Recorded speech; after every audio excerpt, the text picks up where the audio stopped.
નૈતિક ફરજ છે. ધર્મસભા એટલે પરિવર્તનનો નાદ.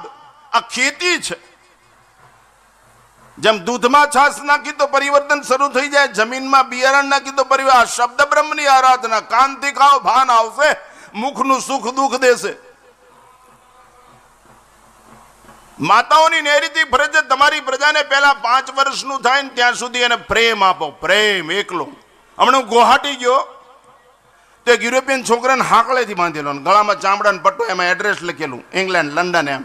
પછી મેં એને પૂછ્યું, મેં કીધું આવું શું કામ કર્યું? એ કે ખોવાઈ ન જાય ને એટલે કે. મેં કીધું અમારે જો આ બેન છે ને, એનો છોકરા એનો હાડલો પકડી રાખ્યો છે, એની બા હાલે એટલે તેનું છોકરું તરત. કારણ આ ભીનામાંથી સુકામાં સુવડાવેલ છે, આ મોઢામાંથી ખવડાવેલ છે, આ ધાવણ ખવડાવેલ છે, આ હાલરના સંભળાવેલા છે. આ જીજાબાઈનો અવાજ છે, આ માસુદી મદાલસાનો દેશ છે. શુદ્ધોસી બુદ્ધોસી નિરંજનોસી. તમને કહું છું, એક બાથરૂમમાં 10 ચાંદલા ચોટાતા છું. 10 ધણી છે. ચાંદલાના મેચિંગ, સ્લીપરની પટ્ટીના મેચિંગ બ્લાઉઝ. અરે તમારી પ્રજા કંકુ એટલા માટે લગાડવામાં આવતું કપાળમાં, શ્લેષમાં તૂટી જાય ને બાળકને શરદી થઈ હોય તો અસલ કંકુ જીભથી ચાટીને બાળકની જીભ ઉપર જરાક મૂકો ને કપ ફાડી નાખે. આટલી બધી તાકાત કંકુ. આટલું સાયન્સ હતું ગામડામાં. પેલા ક્યાં ડોક્ટરો હતા? સ્ત્રી જાગૃતિની જરૂર. તમારી પ્રજાને પ્રેમ આપો. જેમ કતલખાના છે એમ વૃદ્ધાશ્રમો છે. દિલ્હીમાં 1 કિલોથી મોટો પોપૈયો વેપારી લેવા તૈયાર નથી, વેચવા વાળા ખેડૂતનો. હમણાં કચ્છમાં 4 ટ્રક ભરાતા તો હું બધો ફોન આવ્યો વેપારી ઉપર. એ કે 1 કિલોના પોપૈયા જ ભરજો. ઓલો મેં કીધું કેમ 1 કિલોના? એ કે જમના. મેં લાય મારી પાસે ફોન, મારે જાણવું છે. મેં કીધું કેમ 1 ભાઈ? તો કે 1 એ કે અહીં બધા વિભક્ત કુટુંબ છે ને, 1 કિલોથી મોટો પોપૈયો હોય તો અમારે પોસાય નહીં, કોઈ ગ્રાહક ને. ધ્યાસ રાખો, કેટલી નીચતા. અહીં તો શીરો બન્યો હોય તો પાડોશીના છોકરા ખાય, લાપસી બની હોય તો પાડોશીના છોકરા ખાય, ભજીયા બનાવ્યા તો અરે અહીંયા બેઠા એની પાસે ક્યાં કોઈની પાસેથી પૈસા લેવાના છે? પ્રસાદ મફત છે, હરિહર મફત છે. આટલી નીચતા. આ શિક્ષણ કોને આપ્યું? Western culture. એ દીકરીને મેં સમજાવ્યું, આ 1400 વર્ષથી ગોપનાથનું બાણ સ્થિર છે. મંદિર બંધ હોય, ખુલ્લું હોય, માણસ ખોલે કે સાધુ ખોલે કે શૈતાન ખોલે કે સંત ખોલે કે પૂજારી ખોલે, બાણો અંદર સ્થિર ન્યા હોય. 1400 વર્ષથી આ શિવલિંગ આમ નામ ગોપનાથના નામે સ્થિર છે. મંદિર બંધ હોય, ખુલ્લું હોય, સ્થિર હોય ને એટલે એને નવરાવા વાળા, એને ખવડાવવા વાળા, એની પૂજા કરવા વાળા, અભિષેક કરવા વાળા પૂજારી હોય. બહાર એને પગે લાગવા વાળા સંત આવે, શૈતાન આવે, સત્તાધીશો આવે, સંપત્તિવાનો આવે, ચોખા લાવે, ઘઉં લાવે, સફરજન લાવે, નાળિયેર લાવે, 1000ની, 500ની, 50ની, 100ની નોટ નાખે. ગોપનાથની માસિક ચિલરની આવક 6 લાખ રૂપિયા. આ બધું આવે. પણ ઓલા પથ્થરે ત્યાં સ્થિર રહેવું જોઈએ તો ગોપનાથ. પથ્થર સ્થિર થાય તો ભગવાન થઈ જાય, બીજાનું માર્ગદર્શન કરી શકે, બીજાની અસ્થિરતા દૂર કરી શકે. એક માઇલસ્ટોન સ્થિર થાય તો બીજાને ગાઈડલાઈન આપે છે, પીડબ્લ્યુ વાળાને રંગ રોગાન કરે છે. સબરીમાં રામ સ્થિર થઈ ગયો, રામ ત્યાં સુધી જવું પડ્યું. મીરામાં કૃષ્ણ સ્થિર થઈ ગયો, એનું ઝેરનું અમૃત કરવું પડ્યું. તમારા મારા સર વીર ભગતસિંહ, ચંદ્રશેખર આઝાદની અંદર રાષ્ટ્ર સ્થિર થઈ ગયું, રાષ્ટ્ર માટે શહાદત આપી દીધી. શિવાજી મહારાજ, મહારાણા પ્રતાપની અંદર વૈદકાલીન વૈદિક સંસ્કૃતિ સ્થિર થઈ ગઈ. 52 વર્ષ સુધી મહારાણા પ્રતાપ નદીના કિનારે, તળાવના કિનારે ઝૂંપડાની અંદર સૂઈ રહ્યો અને એને ઉદયપુરનું વૈભવ સામે કોઈ દિવસ દ્રષ્ટિ ન કરી. એની મૂછું ઉપર જગત આફરીન થઈ જાય બાપુ. એના ઘોડાની સમાધિ પૂજાય. એક શાસ્ત્ર તો તેજ કહેવાય, બીજાનો પ્લોટ પડાવી લે એ શાસ્ત્ર તો તેજ ન કહેવાય. જય ભવાની એમ લખવાથી રોડ ઉપર જગ્યા મળી જતી હોય, એ હાટું જ જીવો છો. પોઝિટિવ અર્થ લ્યો. જય ભવાની લખવાથી જો તમને અહીં જગ્યા મળી જતી હોય તો કાળજા ઉપર લખો, ઉપર જગ્યા મળી જશે. પોઝિટિવ લ્યો. તમારી જીપમાંથી દારૂ કેમ નીકળે છે? ઠેઠ મોજી દળ સુધી તમારી જીપમાંથી કેમ નીકળે છે? તમે વાતું કરો છો. આજ કારડિયા રાજપૂત સમાજે ભીષ્મ પ્રતિજ્ઞા લેવા માટેનું આ પટાંગણ છે. ક્ષત્રિય સમાજે પોતાના જીવનને દિવ્ય અને મંગલમય બનાવવા માટે, આ દેશની પવિત્રતાના પુનઃસ્થાપન માટે પોતાના જીવનની આહુતિ આપવા માટેનો આજ આ પવિત્ર દિવસ છે. યજ્ઞમાં ભલે આહુતિ અપાતી હોય, પણ અહીં બેઠેલા જેટલા ક્ષત્રિયો છે એટલા અહીં સાધુ સંતોની હાજરીમાં પ્રતિજ્ઞા લે, અમે કોઈ દિવસ દારૂ માંસ જુગાર હટશું નહીં, દેશ અને ધર્મ માટે ખલાસ થઈ જશું. અમારી સંપત્તિ રાષ્ટ્રના ઉત્થાન માટે છે.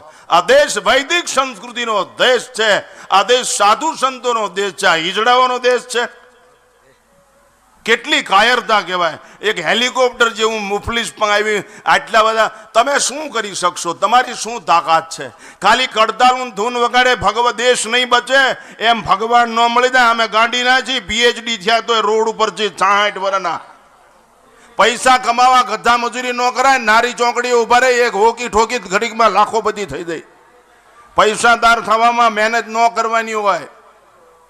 સત્તા કોઈ દિવસ સેવા નહીં કરે, સત્તા ભય પેદા કરશે.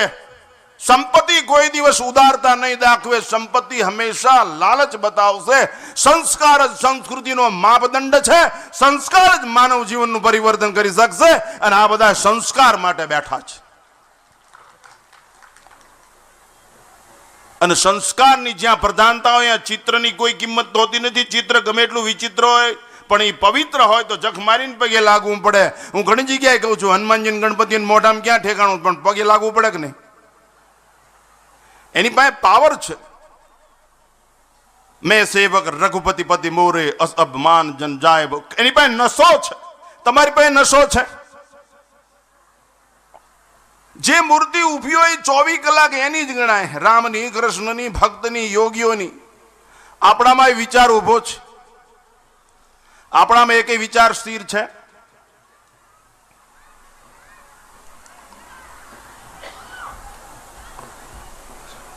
અમે પ્રભુ ધર્મસભા શરૂ થઈ પહેલા અડધો કલાક અહીંયા હાજર હતા. સમય અને શ્વાસની કિંમત હોવી જોઈએ વિજ્ઞાન યુગમાં. બહુ ધ્યાન રાખવું જોઈએ. આપણને કોઈ ગણે કે ન ગણે.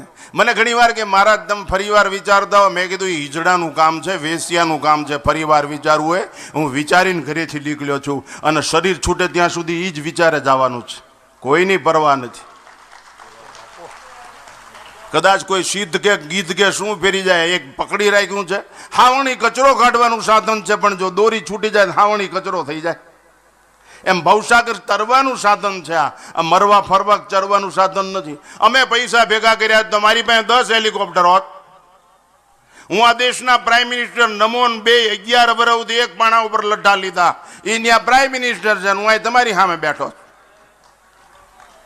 પૈસા કમાવા, સત્તા મેળવવી બહુ સહેલી વાત છે. કોકનું ભલું થાય એવું કરો, કોકની આંખના આંસુ લૂછો, કોકના પેટ સુધી અનાજ પહોંચાડો. જેને જરૂર છે એને આપો. બ્રાહ્મણોને જ આપવું એવો કઈ ઈજારો નથી. જેને જરૂર છે એને આપો. હું બ્રાહ્મણોનો વિરોધી નથી, હું એમાંથી જ આવ્યો છું, એટલે ધ્યાન રાખજો. પણ જેને જરૂર છે એને આપો. આજ તમારે ખાસ સમજવા જેવું છે. હરિસિંહ સાહેબ કરો છો, નામ કરો છો, તો તમે કઈ કરી શકો એમ છો? અરે એટલું નિયમ લ્યો કે હું ક્ષત્રિયના પેટનો હોય તો ભલું ન કરી શકું કાંઈ નહીં, પણ આજથી મારી માના સોગંદ ખાઉં છું, ભારત માતાના સોગંદ ખાઉં છું, હું કોઈ દી કોઈ નડીશ નહીં. આટલું તો કરો. નકર અમને બોલાવીને શું, અમને ખાવા જ મળે જ છે બાપુ, અમને પૈસા મળે જ છે. આ શંકરભાઈને કહ્યું એટલે એને આપી જ દેવો પડે, નકર હારી જાય. આ તો હુવાણ છે. પણ કહેવાનું તાત્પર્ય, તમે કંઈક કરો. આજની ધર્મસભાનો અર્થ શું? વખાણ કરવા. વખાણ ને લખાણથી રમખાણ કોઈ દિવસ શાંત ન થાય. વખાણ અને લખાણથી કોઈ દિવસ રમખાણ શાંત ન થાય. સાચી જાણ કરવાથી જ બધું શાંત થાય. સાચું જણાવવું છે. તમે જો છો એ હોવા જોઈએ 24 કલાક. ઓલો પાણો 24 કલાક ત્યાં ઉભો રહે છે એટલે એ ભગવાન છે. એમ માણામાં એક 24 કલાક માણસાય. મીઠું 24 કલાક ખારું, ગોળ 24 કલાક ગળ્યો, સૂર્ય 24 કલાક પ્રકાશ આપે, ગાય 24 કલાક ગાય, આપણી બા 24 કલાક આપણી બા, ગંગા માણા 24 કલાક, 24 કલાક. હાંજે કોથળી ઠોકીના બાળવાળ કાંઈટમાં ઊંધો પડી ગયો. એને કેમ કેવું આ માણા છે? બોલો. પહેલું કામ તો એ કરો, છલાળા વાળા આજુબાજુના ગામ વાળા જે બહારથી આવ્યા હોય દારૂ જુગાર માંસની બદીઓ બંધ કરો. તમારા લગ્નમાં જે હગાવાલાને હાચવવા કરણ મારી ભેગો જે અત્યારે ઢાંકમાં જે પરાક્રમસિંહ જતા ને જે તાલુકા પ્રમુખ મારી ભેગા કોલેજમાં, હું ને રણજીતસિંહ શિયાણી બધા એક કોલેજના વિદ્યાર્થી, સુરેન્દ્રનગર એમપી શાના ઘણા બધા તો બાવા આઈટમની વખતની વાત છે. બાપુ એના મામાના ગામમાં કરે મારી વાય બેઠા મન કે અમારું જૂનું ઉખાડે ને રાઉન્ડમાં લે પરાક્રમસિંહ. મેં પેલું તારો જ વારો આવશે. મેં કીધું આ તમારા ભાણાને દાંત પડી ગયા નહીં, કઈ એક્સિડન્ટથી નહીં પડ્યા, બાટલીયું ઘાસની ભટકાઈને પડી ગયા. પણ એ માણસ સુધરી ગયો. અત્યારે ઢાંક ફરતો 20 કિલોમીટરમાં દારૂ ન મળે. मौको છે मौको. मुदत के बाद हर खुशी बेकार होती है सनम, मुदत के बाद हर खुशी बेकार होती है सनम, कयामत में अगर खुदा न मिले तो क्या करे सनम.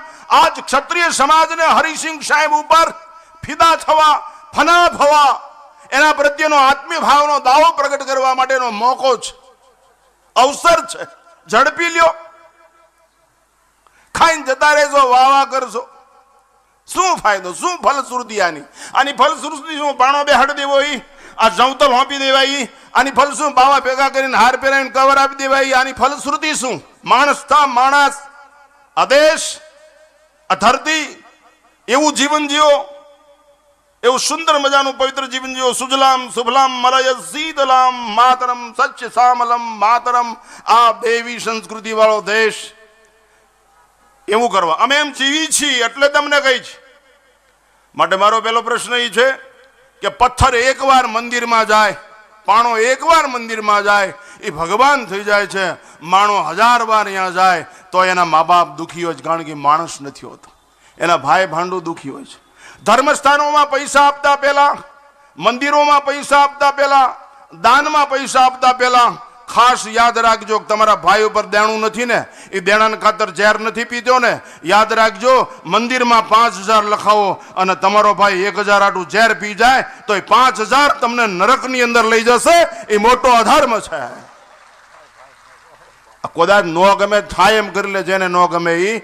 બાકી આમ જ છે, જખ મારીને સ્વીકારવું પડશે. ધર્મગુરુએ તે પણ આ રાષ્ટ્રની વિચારધારા પાયાની જે છે એ જ પ્રસ્થાપિત કરવી પડશે.